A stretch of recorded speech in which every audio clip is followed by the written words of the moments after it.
I-discuss muna natin ang current situation para malaman natin kung para sa ibang reading o hindi. Dito ang side mo at dito naman ang side ng person mo. Subject, both signs, Taurus, Virgo, Capricorn. True love, matcha woman, karma. Oh, ano to? True love, karma.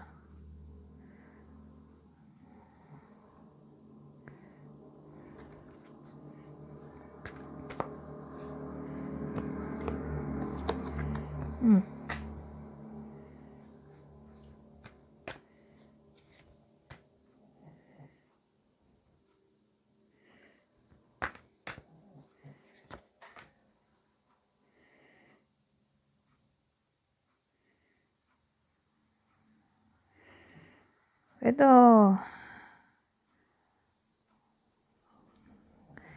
ibang case. Kasi, either LGBTQ, woman to woman. O sabihin natin, pares kayo kung babae at lalaki. Heterosexual. Pareha silang feminine energy. May ganun talaga.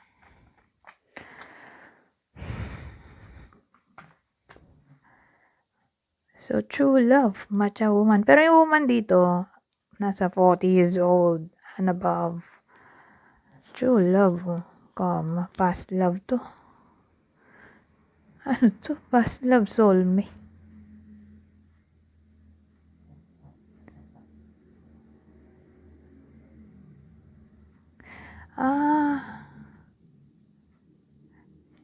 Tingin niya ex ka niya. So, more like separation reading to.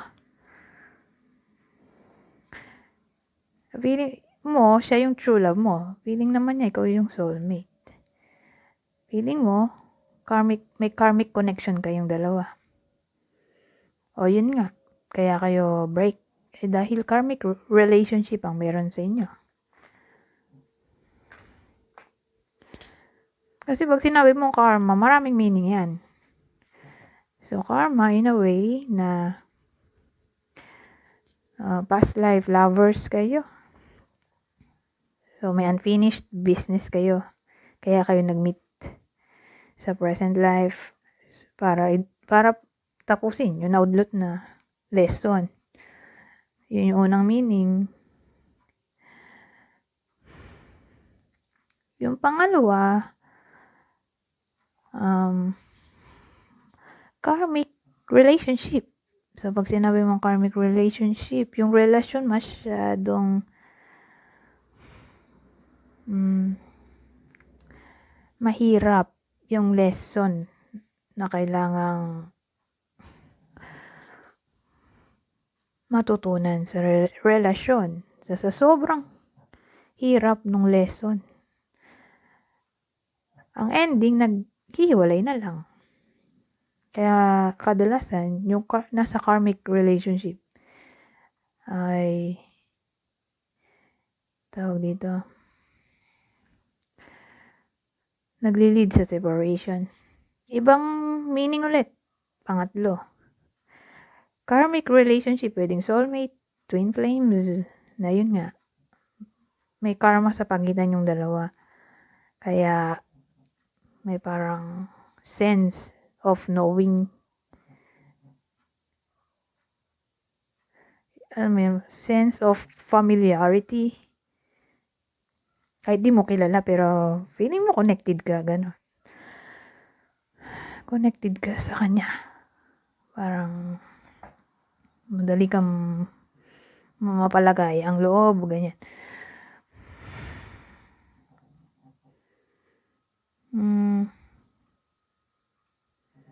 So, separation reading pala to. Kuha na lang tayo ibang deck. Anong feelings niyo para sa isa't isa? Ngayon, hindi na kayo nag-uusap. So, ikaw, feelings mo para sa person mo.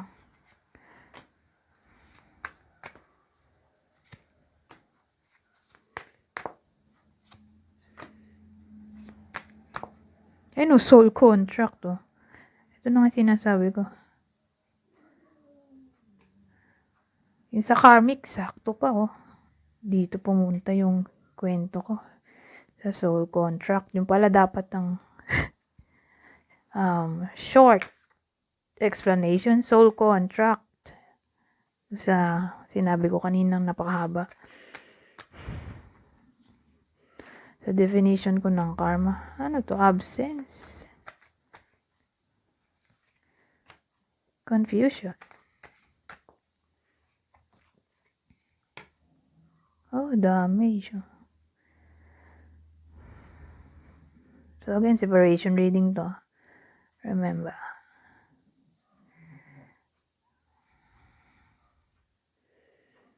So, ang dating dito sa iyo, holding back, I should have expressed myself better. Parang may regret ka dito na sana sinabi mo ang mga dapat mong sinabi bago kayo nag-break. Parang may panghihinayang ka na hindi mo nasabi ang mga bagay-bagay na sana ay sinabi mo. Values, we have too many different C's. So, feeling mo marami kayong pagkakaiba. Soul contract. The lessons I learned from us will never be forgotten. So, ang dating feeling mo na ang mga lessons na natutunan mo sa connection yung dalawa ay hindi mo malilimutan. Ito naman sa puso mo. Absence. I feel like a part of me is missing without you. Feeling daw niya na may part sa kanya na nawala o nawawala. Teka, I feel like a part of me is missing without you. So, feeling niya may nawawala sa pagkatao niya nung nawala ka. Hirap explain eh. Confusion. I feel unclear about where we stand. So, nalilito daw siya sa sitwasyon nyo. Kung saan siya daw lulugar o tatayo. So, again, ulitin ko. Parang mas mahirap intindihin yung sinabi ko kaysa dun sa English. I feel unclear about where we stand. Damage. We are both hurting from this.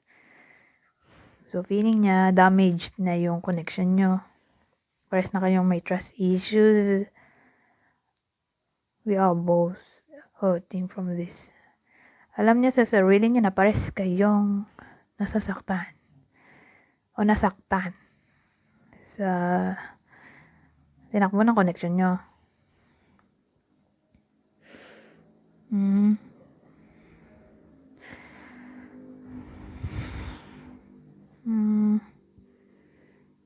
Anyways, kuha tayo bang detalye ulit?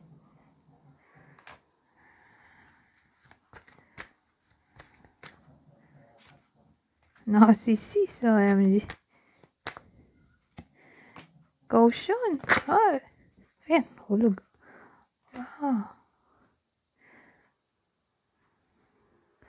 Well, tingin ko, i-open mo na lang sa iba ang puso mo. Magmahal ka ulit ng iba. Open up your heart dun sa dulo. Sabi, caution, narcissist. Kaya i-open up mo na lang yung heart mo para sa ibang tao. Kasi, pinag-iingat ka dahil ang puso mo pala may pagka-narcissist. So, useless. Kung makipagbalikan ka pa dyan. Kasi pag ganyan, may pagka-narcissist. Alam ko kasi, sa akin lang yun. Di na yan gumagaling. Opinion ko lang yun. Hindi na sila gumagaling. Mental problem, dala-dala na nila yan habang buhay. Wala namang gamot dyan. So, kayo na lang maghanap sa internet na ibang information. Pero alam ko nga, di na gumagaling yan. Narcissist. Na ano lang, nababawasan yung signs and symptoms. Depende sa kanya kung gusto niya magbago, actually. Pero madalas kasi abusive yung mga yan mentally. So, pag ganyan, masisira ang ulo mo.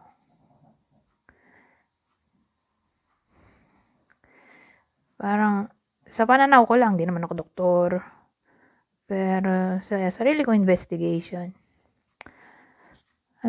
pag ganyan, yung mga nagiging karelasyon nila, nakakaawa. Kasi kita mo sa kanila na parang may problema na rin sila mentally, na may trust issues sila. Masyado silang in pain. Pag nagkwento sila, pag nag-reminisce sila ng nangyari sa tinakbo ng connection nilang dalawa, kung paano sila nag-survive. Parang na trauma.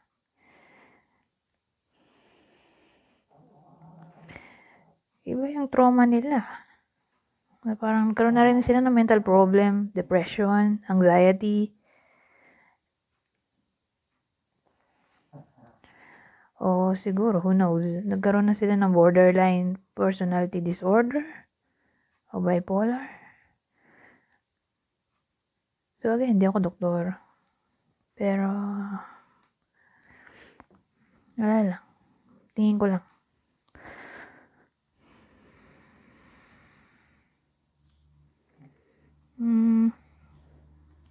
So, ayan. Mas mabuti na talaga pala na naghiwalay kayo. Kasi, ikaw lang din ang mahirapan sa bandang huli. Masisira lang ang ulo mo.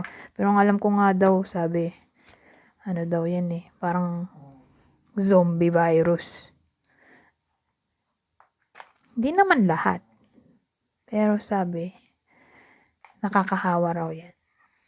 So, maganda nang iwasan kaysa mahawa o madamage yung utak mo. Ayun, mas madamage. So, punta tayo sa clue. Magbibigay ako ng 6 na clue. Pero wag masyado mag-pay attention dito dahil dagdagin po lang mga to. Ang clue ay pwedeng vice versa. Kunin nyo lang ang clue na sa tingin nyo ay para sa inyo. Kasi ang narcissist ay tawag dito, abusive mentally, verbally, pero hindi naman physically. Pwedeng psychologically o emotionally, pero kakaalam ko hindi sila physically. Depende na lang siguro kung may iba pang sakit siya na sadism. Pero madalas alam ko nga hindi siya verbally, hindi siya physically. Lang siya, emotionally, psychologically, mentally, verbally. Bully. Mga bully ang mga yan. So, ito, Aquarius, Virgo,